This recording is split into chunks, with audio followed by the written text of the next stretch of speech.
Hello everyone, welcome to the Tech Learning with Rajat, and this is the part 7 of our top 10 React.js interview questions series. ठीक है, चलिए तो हम शुरू करते हैं आगे क्या क्वेश्चंस हैं हमारे पास उनके साथ। तो सबसे पहला क्वेश्चन है means question number 61, what is API integration in React. API integration क्या होता है रिएक्ट के अंदर? तो एपीआई इंटीग्रेशन मींस फैचिंग और sending data between react front end and back and server. ठीक है, यानी कि रिएक्ट के फ्रंट एंड और बैक एंड सर्वर के बीच में डेटा को फैच करना या डेटा को सेंड करना, ये कॉन्सेप्ट एपीआई इंटीग्रेशन होता है। तो बेसिकली क्या होता है, रिएक्ट एपीआई को यूज़ क्यों करती है? To load dynamic data. और मोस्टली जो रेस्ट एपीआईज होती हैं, फॉर एग्जांपल कौन कौन सी, गेट, पोस्ट, पुट, डिलीट, और जो कॉमन टूल्स है उसमें आता है आपका फैच मेथड और एक्सियोस। ठीक है, तो ये सारी चीज़ें हुई। नेक्स्ट क्वेश्चन देखें, क्वेश्चन नंबर 62।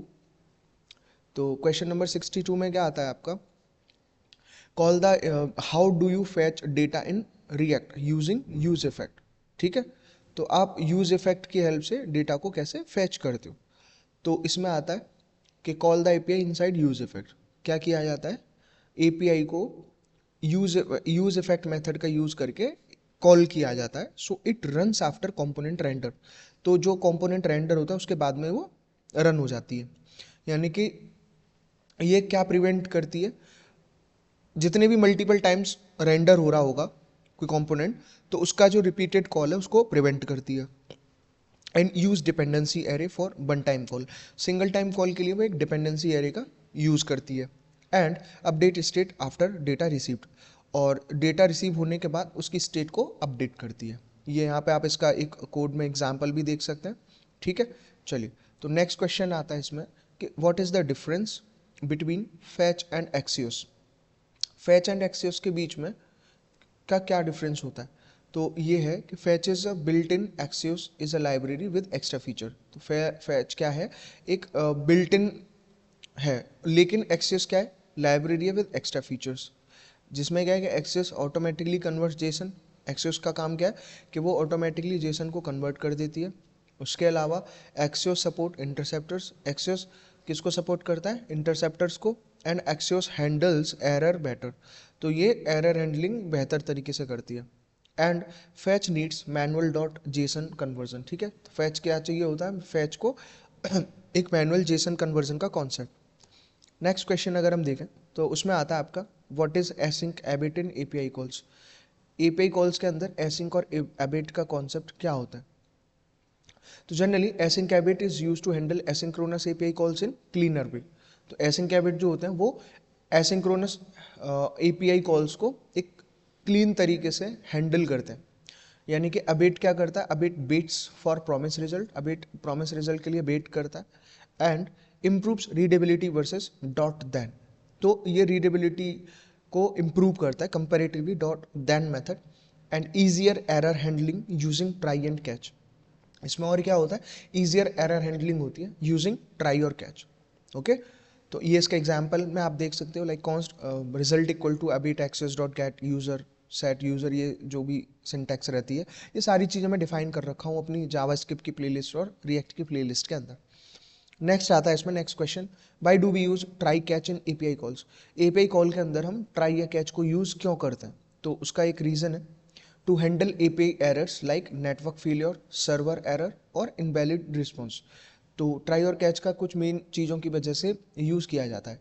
जैसे कुछ एपीआई एरर्स होते हैं like network failure, server error, invalid response. तो इन सबको ओवरकम करने के लिए हम ट्राई और कैच का यूज़ करते हैं। यानी कि ऐप, इसका फ़ायदा क्या होता है, ऐप को क्रैश होने से बचाती है and shows user friendly error messages. ठीक है, user friendly error messages show करती है। उसके अलावा best practice in real app. ठीक है, इसका और क्या है कि रियल ऐप्स में ये कॉमनली यूज़ होती है and it's a best practice to use try and catch. ठीक है, तो ये इसका यहाँ पे सिंटैक्स भी मैंने दिखा दिया, आप इसको रिकॉल कर सकते हैं, रिवाइज कर सकते हैं। नेक्स्ट आता है इसमें नेक्स्ट क्वेश्चन है what is loading state in React API calls. React API calls में लोडिंग स्टेट क्या होती है? तो loading state is use to show UI feedback while data is being fetched. Loading state का काम क्या है कि ये यूआई फीडबैक को शो करता है कब, जब डेटा फैच हो रहा होता है ना, while data is being fetched, तो इसका यूज होता है। और इसका अगर हम एक्सप्लेनेशन देखेंगे तो इसका क्या एक्सप्लेनेशन है कि इट इम्प्रूव्स यूज़र एक्सपीरियंस। इससे क्या इम्प्रूव होता है, यूज़र एक्सपीरियंस इम्प्रूव होता है। और उसके साथ साथ एग्जाम्पल में अगर आप देखोगे तो स्पिनर, स्केलेटन, लोडिंग टेक्स्ट, ये सारे इसके एग्जाम्पल्स हैं। और नेक्स्ट क्या है कि यूजुअली बूलियन या फिर यानी कि लोडिंग के टाइम पे ट्रू या फॉल्स वैल्यू वो लेता है।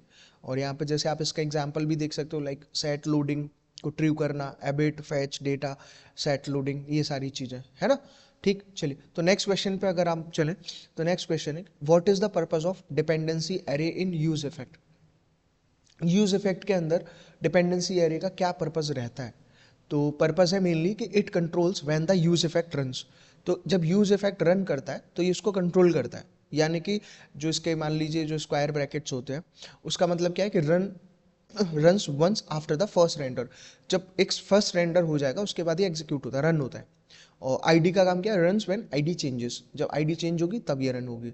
एंड नो एरे का काम क्या है, रन्स आफ्टर एवरी रेंडर, तो ये it runs after every render. तो ये हुआ और ये इसकी सिंटैक्स हुई। नेक्स्ट क्वेश्चन अगर हम देखें तो वो है how do you handle API response data in React. आप रिएक्ट के अंदर एपीआई रिस्पॉन्स डेटा को कैसे हैंडल करते हो या कैसे हैंडल कर सकते हो। तो इसका आंसर है कि store response in state and render it in UI. तो कैसे हैंडल कर सकते हैं कि जो रिस्पॉन्स है उसको स्टेट की फॉर्म में स्टोर करना है और यूआई में इसको रेंडर करना है। यानी कि इसमें क्या यूज करेंगे, यूज स्टेट मेथड का यूज करेंगे टू स्टोर द डेटा, और डेटा को JSX में मैप करेंगे एंड एम्प्टी नल स्टेट को हमेशा हैंडल करके चलेंगे। ठीक, चलिए तो नेक्स्ट क्वेश्चन आता है कि what is Axios interceptor. Axios interceptor क्या होता है। तो एक्सियोस इंटरसेप्टर बेसिकली यूज किया जाता है किसी भी रिक्वेस्ट या रिस्पॉन्स को मॉडिफाई करने के लिए। कब, before it is being handled, उसको हैंडल करने से पहले कोई रिक्वेस्ट अगर मॉडिफाई करनी है या कोई रिस्पॉन्स मॉडिफाई करना है तो हम उसके लिए एक्सियोस इंटरसेप्टर को यूज़ करते हैं। इसके एक्सप्लेनेशन में क्या है कि लाइक ऐड टोकन ऑटोमेटिकली, ये टोकन को ऑटोमेटिकली ऐड करता है, यानी कि ऑथराइजेशन हेडर, साथ में global error handling and logging API calls. ठीक, तो ये सारी चीज़ों के लिए हम इसको यूज़ करते हैं और ये इसका एग्जाम्पल है। तो ये रहा हमारा लास्ट क्वेश्चन इस पार्ट का कि how to cancel API request in React. React के अंदर आप एपीआई कॉल्स को कैसे कैंसिल कर सकते हो। तो उनको कैंसिल करने का जो तरीका है कि use clean up function in use effect to cancel the request. Use effect के अंदर आप क्लीन अप फंक्शन का यूज कर सकते हैं उस रिक्वेस्ट को कैंसिल करने के लिए। और साथ में क्या है, ये इट प्रिवेंट मेमोरी लीक्स, ये मेमोरी लीक को प्रिवेंट करता है। And useful when component unmount quickly. ठीक है, तो जब कब यूजफुल है, जब कंपोनेंट क्विकली अनमाउंट होता है। एंड फैच में क्या है कि यूज अबाउट कंट्रोलर। ठीक है, तो ये अबाउट कंट्रोलर का यूज करता है। इसके साथ साथ एक्सेस में देखें तो ये क्या करता है, about controller and cancel token, ये इसका काम होता है। और ये इसकी सिंटैक्स आप यहाँ पे देख सकते हो, ठीक है, जो हमने प्रॉपरली डिफाइन कर रखा है। तो ये थे 10 क्वेश्चन इस पार्ट 7 के, जो हमारा कंप्लीट हो चुका है, जिसमें हमने mainly API calls, access, fetch and error handling का कॉन्सेप्ट अच्छा करा। तो अगर आपको वीडियो अच्छी लगी तो इसको लाइक करिए, चैनल पर नए तो इसको सब्सक्राइब करिए एंड शेयर करिए and comment react part 8 for the coming part. ठीक है, चल तो फिर मिलते हैं आपसे नेक्स्ट पार्ट में, तब तक के लिए bye bye, take care, thank you.